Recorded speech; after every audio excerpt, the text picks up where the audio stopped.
సంజయుడికి దివ్యదృష్టి వ్యాసుడు ఎందుకు ఇచ్చాడు?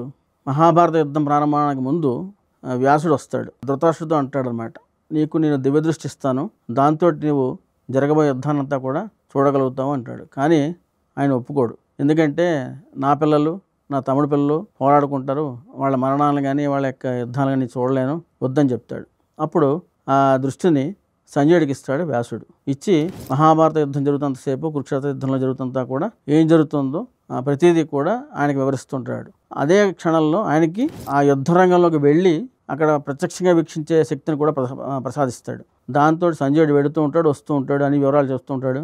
ఇలా భీష్ముడు పోయాడు, ద్రోణుడు పోయాడు, అన్ని వివరాలని చెప్తూ ఉంటాడు. చివరికి ఏమవుతుందంటే యుద్ధం చివరి ఆఖరి రోజుల్లో అందరూ పోతారు. చివరికి దుర్యోధనుడు మడుగులో దాక్కోవడానికి వెళ్ళిపోతాడు. అప్పుడు ఆయన వెతుక్కుంటూ సంజయుడు వెళుతూ ఉంటే ఆ క్షణంలో సాత్యకేను దుష్టోద్యుమ్నుడు ఈయన ఆపుతారు. ఇదేంటి ఎక్కడ తిరుగుతున్నావు నువ్వు, వీడు మన శత్రువు పక్షం వాడే కదా, వీడిని కూడా చంపేద్దామని సాత్యకేయుని పట్టుకుంటాడు. అతను చంపుతావులే, ఏం చేస్తాడు, వీడేం చేసుకుంటాం మనం అని దుష్టోద్యుమ్నుడు అడ్డుపడతాడు. కానీ చంపడానికి రెడీ అవుతున్న టైంలో వ్యాసుడు వస్తాడు. వచ్చి నేనే అతనికి దివ్యదృష్టి ఇచ్చాను, వెసులుబాటు కలిగించాను, వదిలేయండి అంటాడు. ఆయన వదిలేస్తారు వీళ్ళు. అప్పుడు సంజయుడు బతుకుజీవుడు అనుకుంటూ వెనక్కి పరిగెట్టుకుంటూ వెళ్ళి దుర్యోధనుడి యొక్క పరిస్థితి అంతా కూడా ఈయనకి వివరిస్తాడు.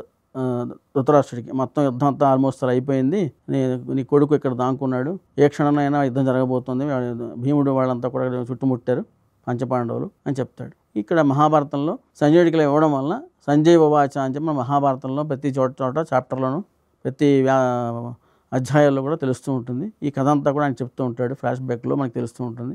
ఇది దివ్య దృష్టి ఇవ్వడం వలన సంజయుడి ద్వారా మనకి అందజేయబడింది అనమాట ఈ కథ, ఒక విధంగా చెప్పాలంటే.